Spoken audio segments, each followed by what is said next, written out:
The Radio Wammo Breakfast. Kiwi. Talking about Frocks on bikes, it's David Slack with us this morning. Good morning to you, David. G'day, Wammo. How are you? I'm well. Passionate cyclist. Can we call you a passionate cyclist? You sure can. We talked about this a couple of times last year, I think, and I was explaining that I'm biking much more than anything else. And these days, I'm hardly driving at all. I can get to my favourite cafe at the bottom of Anzac Ave from here in Devonport in 15 minutes using the bike and the ferry. Bloody great. You can't do that in a car. No. And you certainly, of course, at the moment, you can't cycle across the Auckland Harbour Bridge. So no, it's depicted in this T-shirt for the benefit of people watching Skype. Which is called getacross.org.nz, which was a... tell us about Get Across. Why was that set up?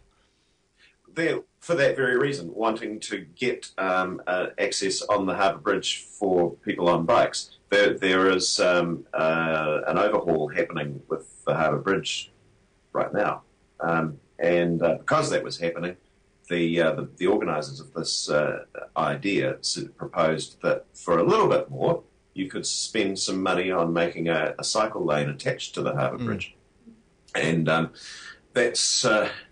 That's largely why we had that rally last year on the bridge, and asked if we might use one lane of it, and ended up shutting the bridge for about an hour, which was a bit unfortunate. Yeah. Is that nobody wanted that to happen, but once the authorities saw some of us pouring onto the place, they thought that the safest thing to do was to shut the whole bridge.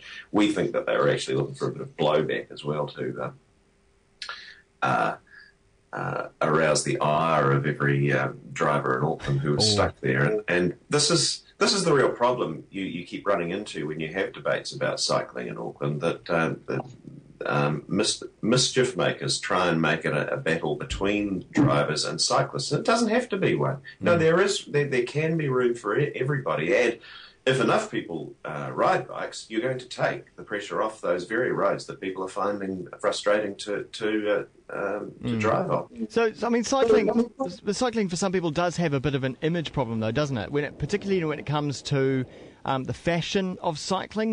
You know, people wearing lycra and kind of impractical work clothes. And if we want to get people cycling to work, there's a bit of a barrier to it, really, isn't there? Yep, that's dead right. There is this sense that you can look like a dork on a bike. Yeah. And elsewhere in the world, in many parts of Europe, where many people use the bike as their principal means of getting about, they don't dress in lycra. They don't wear helmets in some cases either. But what they do is wear ordinary clothes and have bikes that are comfortable and easy to get on and off, and they are able to wear ordinary clothes that they can wear at the office when they arrive there on their bike, or at the party they're headed to on their bike. Yeah. And the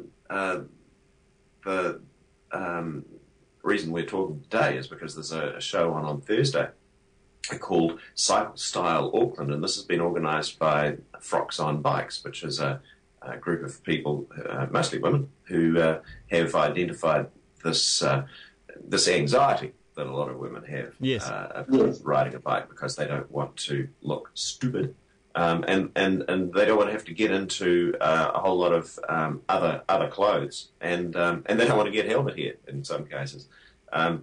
There's an answer for all of those problems, and there are fashions for all of these these circumstances. And the point of this show is to show people just how much is available now, and it really is quite amazing. You know, if you haven't been into a bike shop for a few years, you'll be amazed to see how much things have changed. Today's you can still get a cheap ordinary bike to get yourself around, but if you want to spend a bit more and get something a bit more stylish, or if you're simply looking for different kinds of models and different kinds of designs of bikes, there's a vast range available now, and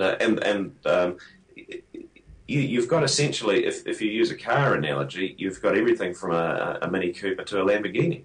And you can spend $200 on a perfectly good bike, but you can also spend $10,000 and get something quite remarkable. So that's on the bike side of things. But what about the fashion? I mean, have you seen some of these garments that are going to be shown at this fashion show? Actually, Wammo, no, I haven't seen them yet, but I've been told all about them. Have you seen examples anyway of fashionable or garments that you can wear on bikes that you can also wear to work? Yeah, well, one of the people who is championing all of this is Jenny Marshall, and she runs this terrific blog. I'll give you the proper address and I'll make sure I've got it right. It's called Auckland Cycle Chic, and the address is aucklandcyclechic.blogspot.com. And also, if you go to the Cycling in Auckland website, which is cycleauckland.co.nz, you've got wonderful examples there. She's got a great design sense, and she has she's remade lovely old bikes, and she collects all of these different. She's always looking for different fashion items, and she and her fellow Frocks on Bikes enthusiasts have identified all kinds of fashion. And if you go to those sites, you'll see many examples of the kinds of things you can wear. You really can wear whatever you need to look good in your daily life, and hop on a bike and ride there in comfort. It's liberating to discover this, and the possibilities are just expanding all the time. So this show, it's actually a fashion show. It's being held where they have Fashion Week at the Team New Zealand headquarters on in Halsey Street. Yeah, and it's going to have all of the glitterati of the cycling world and a whole lot of fashion designers, and politicians will be there as well, because there is a whole political dimension to this as well. You know, that you've got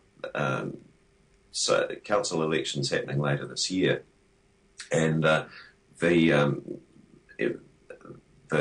cycle and transport entities who are keen to see the new city get it right are paying quite a lot of attention to this election and saying, what can we do to encourage politicians to think about an Auckland where everybody can get around easily, where whatever your form of transport is, you can get well served using it, whether it's travelling by bus, by train, by bike, on foot, or in the car. You know, are we going to finally make some sense of the transport system in Auckland? And you know, it can be done.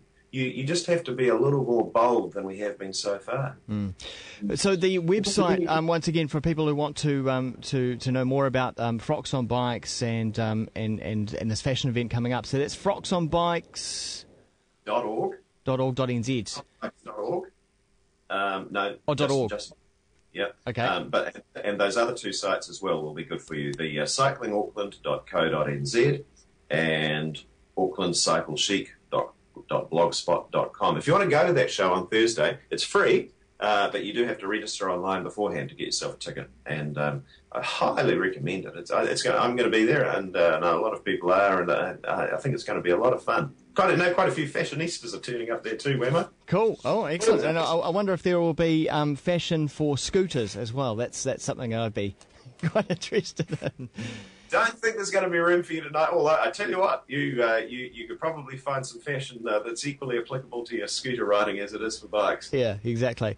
That is David Slack, who is a cycling enthusiast, we'll call him.